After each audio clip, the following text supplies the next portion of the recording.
Hello, ladies and gentlemen, this is Runesnow, and today we'll be doing Magic the Gathering Top 10 Tree cards. I thought that was very interesting to do that, so let's begin. Now, at number 10. Which we have is Shoe Tree from Unhinged. It's a common going for 10 cents. And normally I don't add an Unhinged or a Portal or any of that kind of Magic series because it's not true to the Magic world, but I felt, well, let's have some fun and add this one in. And it says it comes into play with up to 2 shoe counters on it. Use your shoes as counters. Gets +1/+1 for each shoe counter on it.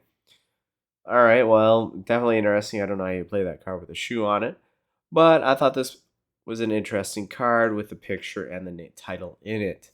So let's just move on to number 9. And at number 9, we have Singing Tree from Arabian Nights. It's a rare.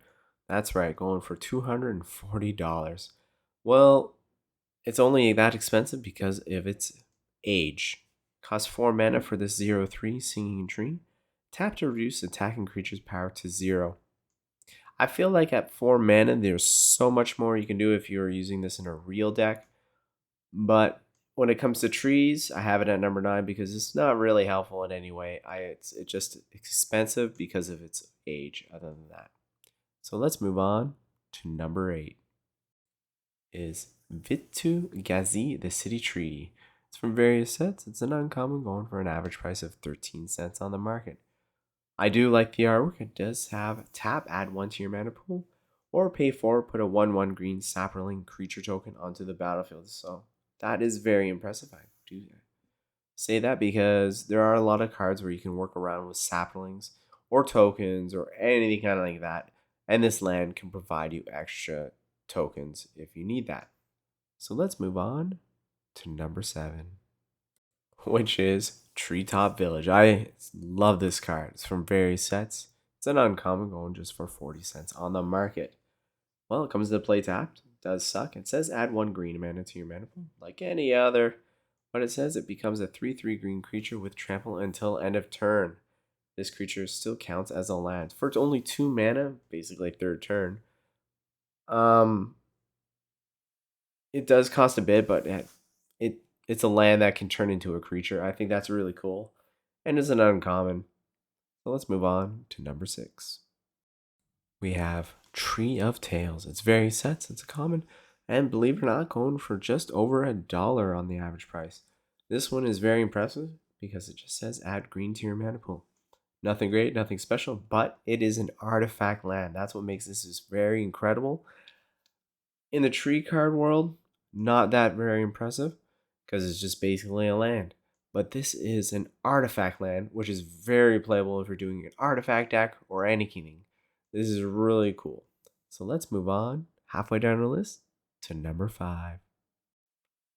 It's Otopia Tree from 9th edition or Invasion. It's a rare going for an average price of $3.49. And believe it or not, this is actually one of my favorite cards from the 9th edition and Invasion. It does cost 2 mana for this 0/2. It says add 1 mana to your mana pool. So basically like a bird, but this is a plant. There's nothing more to say that. I just think this card is cool. So let's move on to number 4.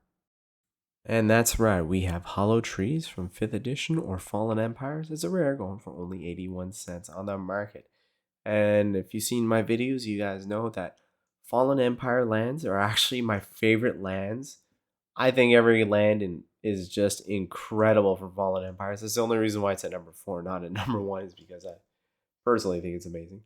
Comes into play tapped. You may choose not to untap during your untap phase, and instead put a storage counter on. Remove any number of span of storage counters on Hollow Trees. For each storage counter removed, add a forest. So that's really, this one specifically is just building it up. So as long as the land doesn't get destroyed, I just think this is just absolutely amazing. I just love the Fallen Empire lands.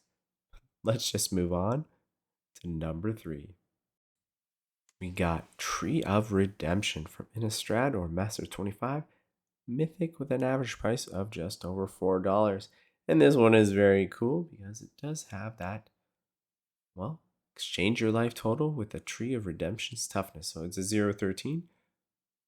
Well, even though it has Defender, 0/13, What more could you want? It's very, very cool and very unique ability, which I haven't seen in one other card, which you'll see in this video.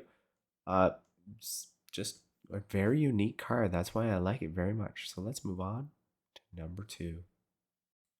We got the World Tree from Kaldheim. It's a rare going for $5.36 on the market. Comes in the battlefield tap. Could add a forest as long as you control 6 or more lands. Lands you control have add 1 mana of any color. Okay, really cool.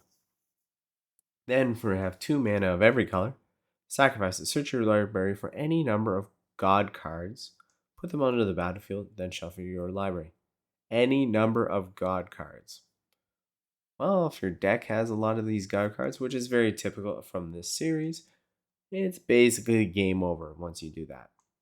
So let's move on to number 1. Well, we have Tree of Perdition from Eldritch Moon. It's a mythic, just going for over $10. So, as I just said, well, this was similar to another card. The Tree of Redemption is this one is, well, as I said, Perdition. So exchange target opponent's life with total with the tree toughness. So it's both the plants are 0-13. So, but this one affects the opponent more than you. Definitely can easily do that right away 4 and put it out, especially if they're playing a gain life deck. This just destroys it. This is a very cool card, a very playable card, and that's about it. So I hope you guys have a good day and a good evening.